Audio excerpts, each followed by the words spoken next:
Shembjet e shpeshta të rrugëve, tuneleve dhe veprave të tjera infrastrukturore, të financuara me shuma shumë të larta nga fondet publike, kanë shtuar dyshimet mbi cilësinë reale të investimeve dhe administrimin e parave të taksapaguesve në Shqipëri.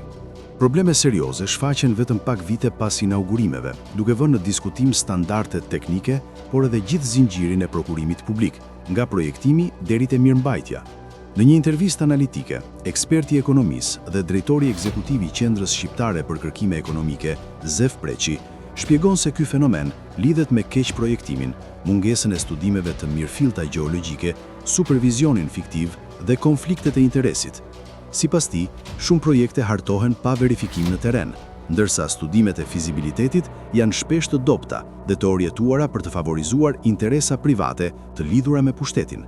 Preçi thekson se kompanitë që kryejnë supervizionin shpesh janë të ndikuara nga ndërtuesit, çka çon në raporte të fryera dhe punime jashtë standardeve.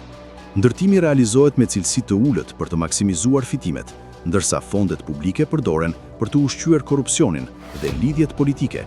Në shumë raste, kompanitë e huaja janë vetëm formalisht pjesë e projekteve, pasi punimet kryhen realisht nga nën kontraktor vendas, ndërsa mirëmbajtja mbetet vetëm në letra.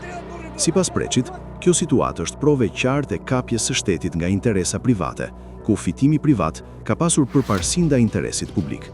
Ai vlerëson se të paktën gjysma e fondeve të alokuara për infrastrukturën gjatë dekadës së fundit nuk janë investuar realisht në ekonomi, por kanë shërbyer për pasurinë të paligjshëm dhe transferime jashtë vendit.